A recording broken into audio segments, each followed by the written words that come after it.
Hi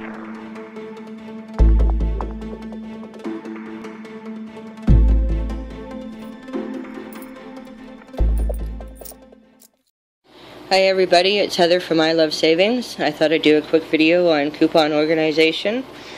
We do get asked that question every once in a while. How do you organize coupons? You found your inserts, you've got mailed coupons coming, you found tear pads. What do you do with them once you've got them?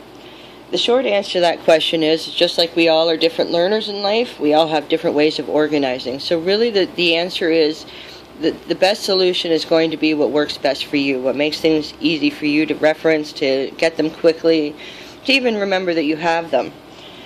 I've heard of some people that use shoe boxes with dividers, recipe card boxes. A member of the I Love Savings Facebook group suggested using baby wipes tubs, and again putting dividers in it. There's people that use coupon bags. Sherry could put you in touch with somebody who makes those.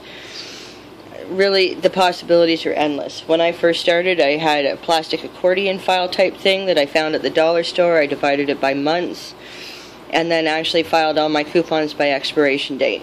I did find, however, that I outgrew that system quite quickly. So again, it really does boil down to what works for you and what makes you most comfortable. As for me though, I actually find that I prefer binders.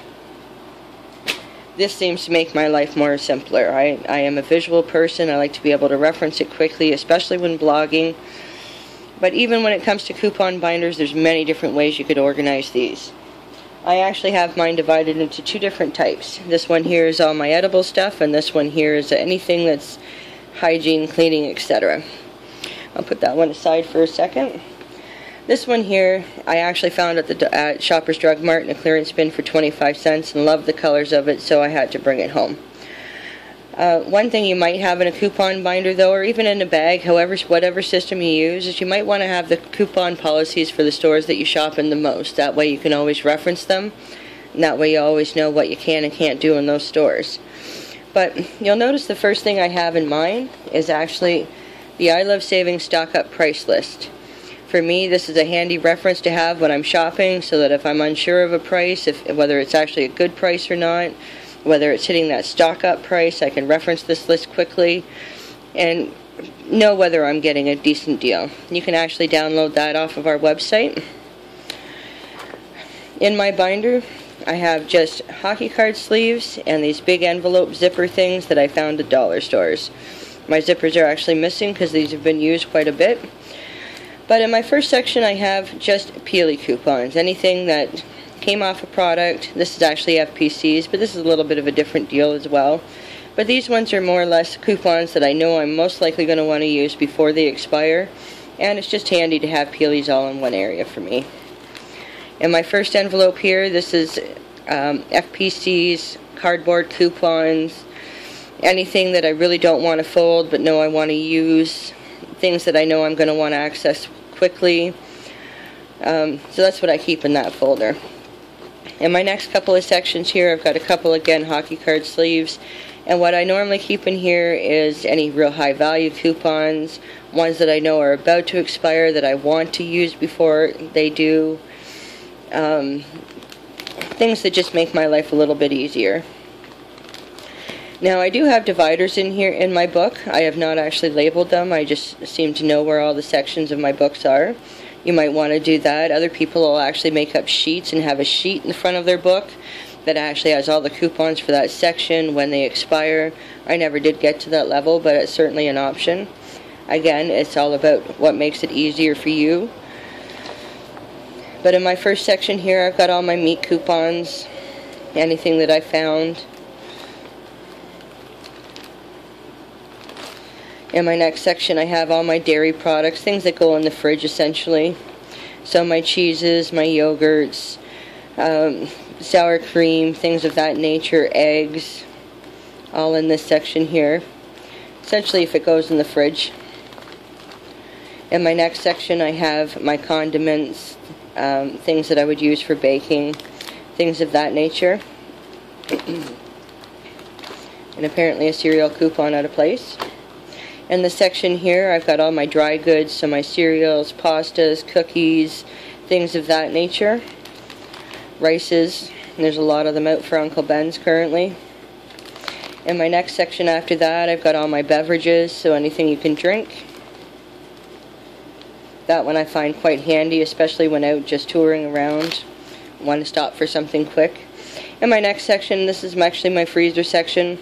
You'll notice that I actually have a number of sections that are quite slim currently. But that's okay. Christmas is coming, things will start to fill up again. And then in my last section of my binder, I actually have what I consider my junk food section, and it's actually pretty slim right now too, which is okay.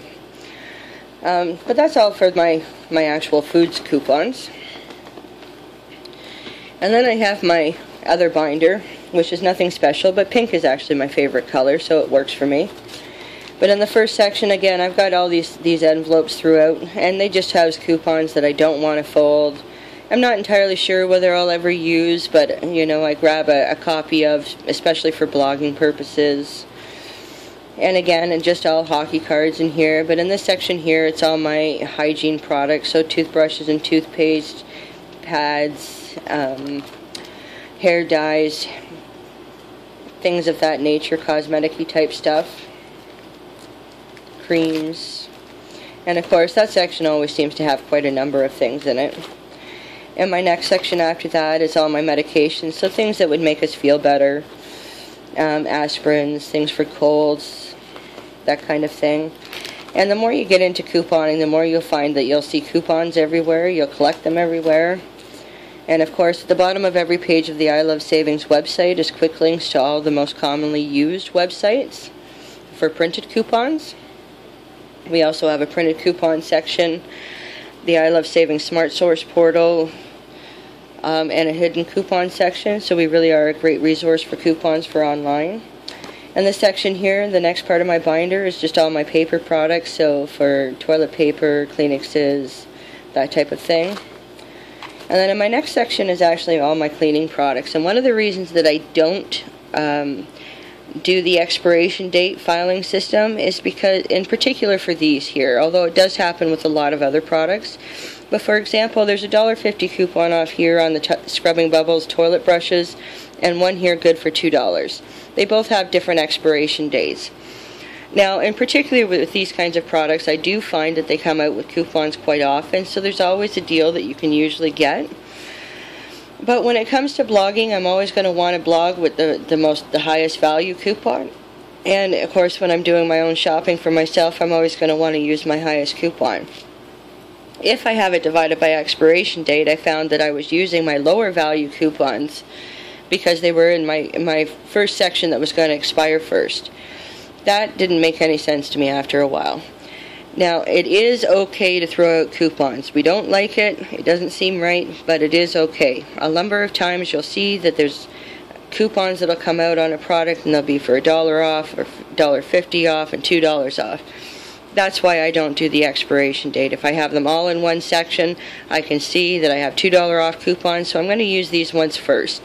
If I actually run out and I still need more of the product, I know I still have my backups for the $1.50.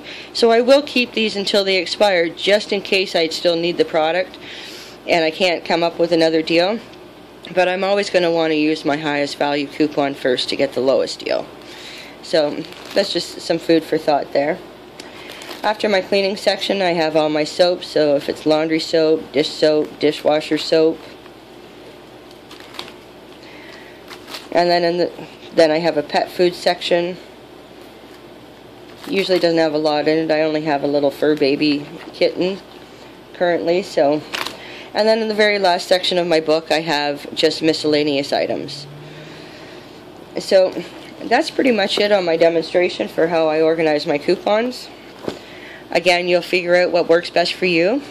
You may go through a couple of different systems before you figure out which one works best, but you will get there. And again, just have fun with it.